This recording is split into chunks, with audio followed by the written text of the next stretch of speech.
All right, so we're gonna watch Inside Star Citizen Sprint Stint, which was said to be it was gonna be only a sprint report, right?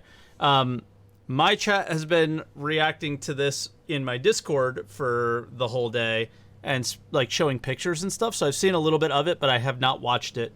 I haven't watched it at all until right now. So I want to kind of keep the reactions. Also, if you guys can hear it, I don't know. There's a lawnmower outside, so I apologize for that. So, all sprint report. Welcome to an all sprint report edition of Inside Star Citizen. I'm Jared Huckabee, and let's get into it. Following our look at new derelict concepts a couple weeks ago, members of the environment team have begun the process of building the individual pieces that can be used to bring them to life, starting with the big mammer jammer itself, the Reclaimer.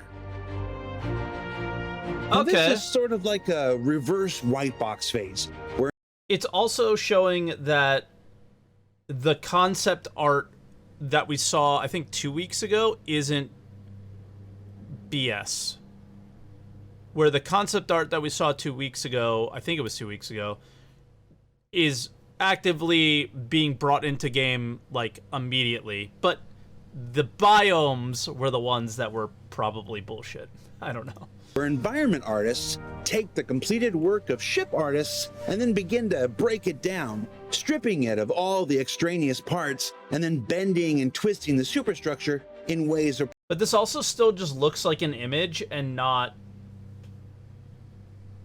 geometry. appropriate for a wreck that's 1, 2, or perhaps even 10 years old. What you're seeing here is the beginnings of a derelict zoo, as it were, creating the buffet of basic forms that designers and other artists will be able to pull from to continue their specific work, building out the various points of interest players can explore on the planets and moons of Stanton, Pyro, and beyond. It's early days, and this simple Reclaimer derelict zoo will continue to evolve over the coming weeks, in addition to many of the others seen in I can't deal with the script, the early days stuff. previous concept arts ahead of their systemic implementation into the persistent universe proper. The team is also exploring early advanced traversal opportunities for some of the outlaw space stations currently being built for the Pyro system. If you remember the most recent CitizenCon demo, advanced traversal are ways to get around or through an environment beyond the critical path most people usually stick to.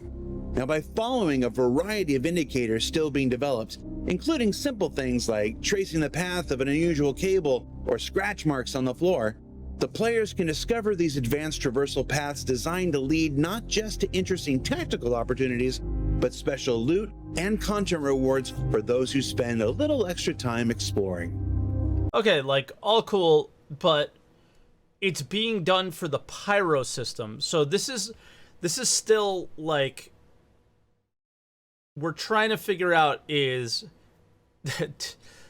do we trust them, do we not? And I still don't trust that Pyro will be delivered this year.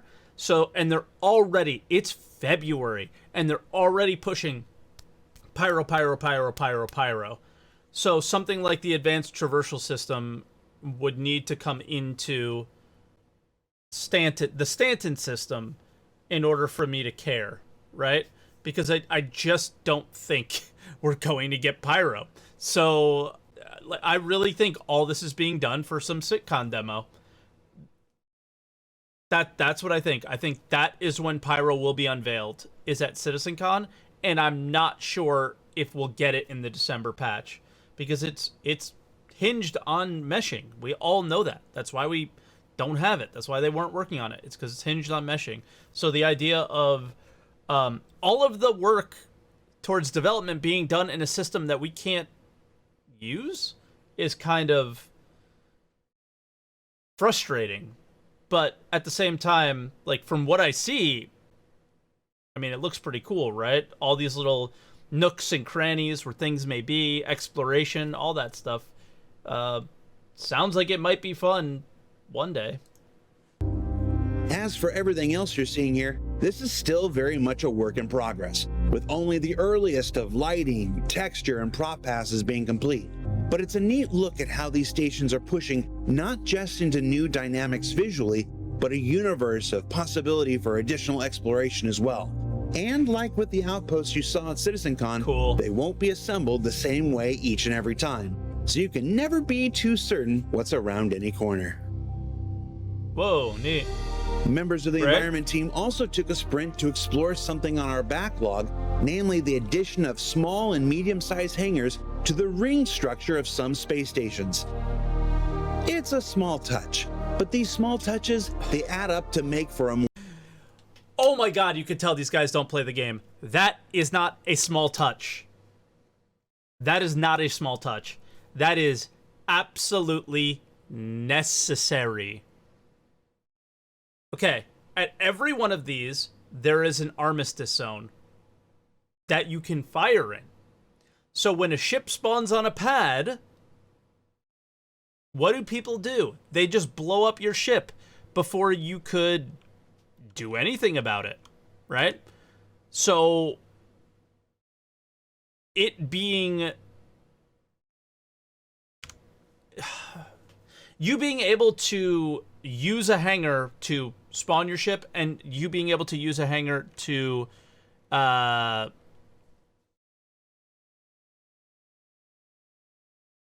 land your ship, I guess, and protect it, like if you have ore or any of these other things. That's actually massive. And the fact that they think that this is a small thing, or at least Jared does, is just, it is just so CIG. It's just so CIG for them not to understand how important that is, and yeah, just that is so important. more dynamic landing and takeoff experience as players travel across the Star Citizen persistent universe. Let's switch gears here.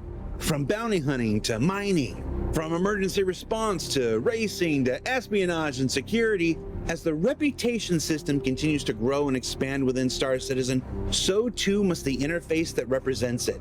To that end, explorations are underway mapping out the representative icons for some of the various mission type career paths currently in development for the persistent universe.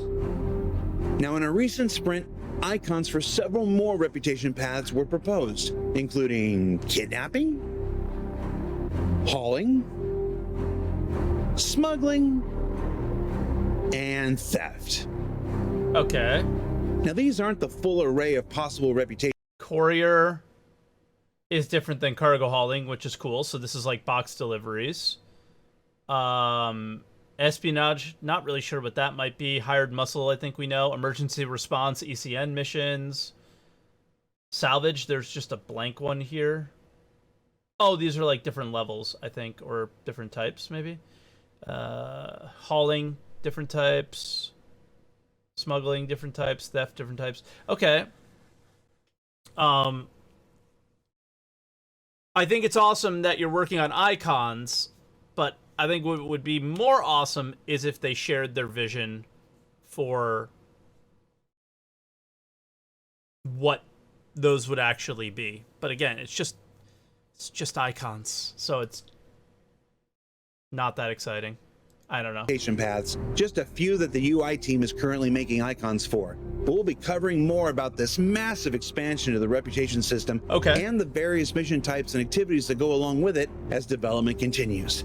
Yes, I can already tell that some of you are a little too excited to build your reputation in kidnapping. Now, as of now, the only thing that we know about Reputation V2, which is now back on the roadmap in the progress tracker, I'm not exactly sure off the top of my head where and what quarter it's being worked on or anything like that. All that we know is that your reputation with, like, I don't know, Ninetales may mean that you're friendly with Ninetales, or your reputation in Crusader means that, I don't know, maybe you're able to get away with more or something. I don't know. So it's not necessarily creating cargo missions or anything from what we can tell, especially if they're only willing to share the icons with you. If I know Jared, he would jump to show a cargo mission if they had something. Me. You know? Meanwhile, the lighting team recently completed a sanity pass on the RSI Mantis cockpit. Now, these sanity passes are essential in ensuring the latest passes. Now, these sanity passes Sorry, are it just looks essential in basically the ensuring same the to me, latest so I'm tech and confused. process improvements reach assets that were built prior to their implementation, as well as keep some of the older stuff just looking as good as the newer. Now, this happens on everything, and the Mantis here is just the most recent example of updates that don't just make the visual appearance better than before, but are also more performative. It looks 10 and times less better. resource intensive. It looks better, I guess. That's but it's our not version a of drastic tastes great, difference. less filling. I mean, that is dark. They can also serve as terrific training opportunities to pass knowledge from older employees onto our newer hires as the company continues to grow. Ah, yeah, that's really important. Just I don't know. My brother got a job in, I guess, software development, web development, and he's talking about how they just have him doing certain tasks so he can get caught up kind of with how they do things. And sure, you know, they're always hiring new people, so this is a good task to just get somebody used to the engine and how stuff works. So, like, it doesn't make sense to get mad. Like, why are they prioritizing that chip? Why are they doing the, you know, they're just helping bring somebody up to speed. Let's take a quick jaunt over to Horizon and look at some new executive offices being developed.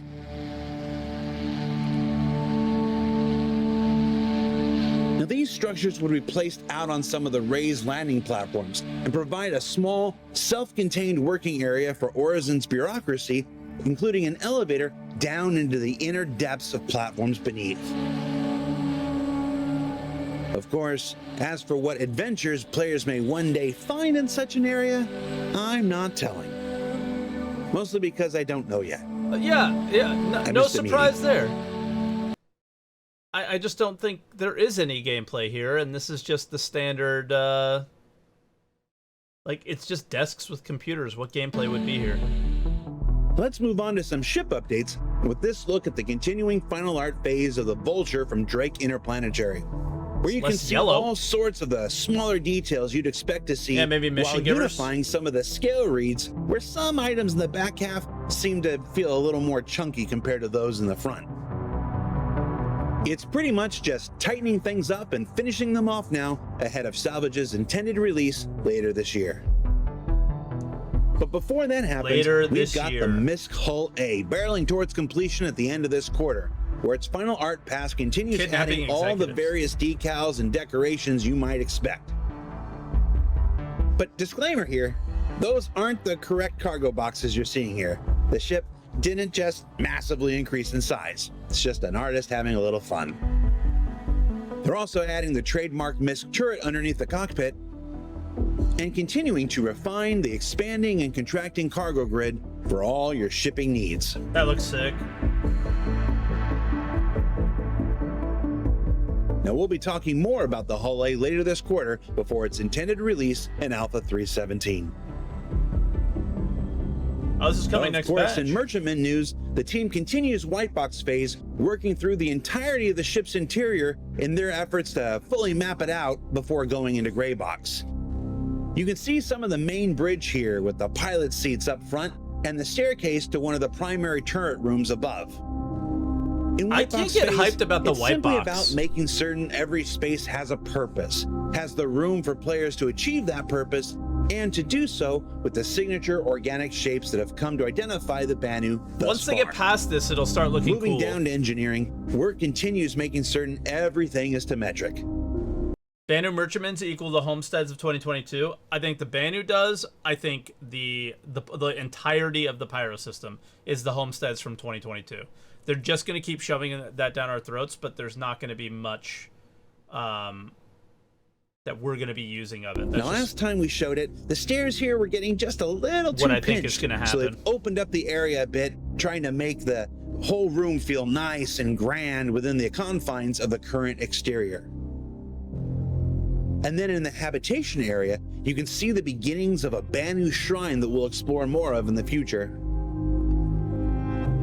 And then here we have the interior turret area we mentioned before, which is shaping up to be quite different from any other turret you've experienced before, evoking that same sense of scale found throughout other areas of the ship. Put Tisha Pacheco there. It's a massive gun, and this massive space that houses it is actually open to the decks below it, which should make for quite the view before the turret forms down around you and sucks you up into it, raises above the exterior of the ship, and then lets you pew-pew to your heart's content. Okay. Yeah, merchantman people, this one's going to be worth the wait. And finally, before we let you go, we started this week with derelicts and a mention of those colonialism outposts, so let's combine the two and look at an initiative the teams undertook to explore outposts of days gone past with these concepts that you can see here.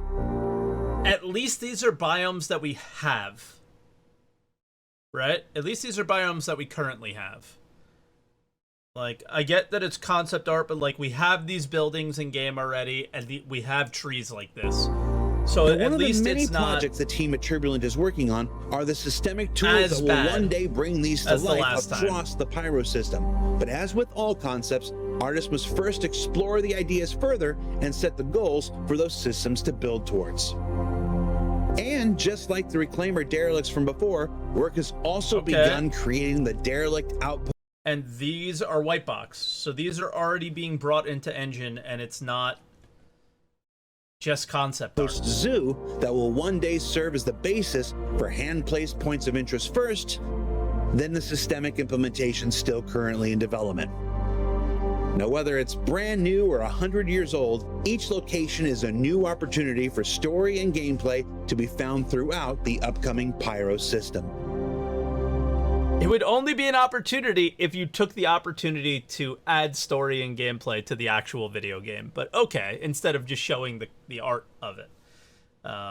Right? So things like, I don't know, making items useful would be awesome. So what did we learn this week? Well, we learned that the process of making new things old and then new again is well underway with the Reclaimer and Outpost derelicts. That advanced traversal means additional opportunities for loot and storytelling in the Outlaw space stations.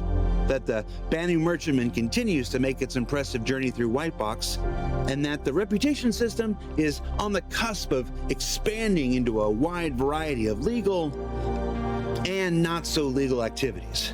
Now, don't forget the Xenothreat is still under. I think that's the takeaway from the icons right now, is that there appears to be a number of career paths on the not so lawful side. They're trying to give the opportunity to as many people as possible for reputation to be built out in those directions. Like, you know, we saw the kidnapping and other things, so there could be some more to it than Coramore is almost upon us. What we slick, thought.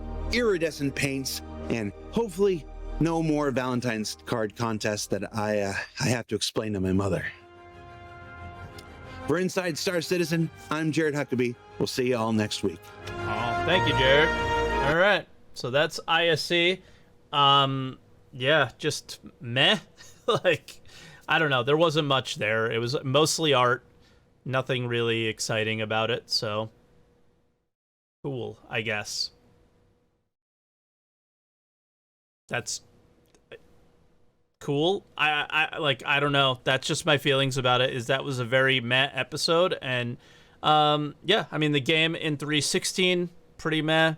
The updates coming in 3.17, not super exciting either, so it just kind of feels like that's kind of what the updates are going to be for right now until we're approaching things like the Cargo Refactor, Citizen Con. I think it's going to be very, very artsy, very kind of until we start hearing more about the reputation system updates and whatever.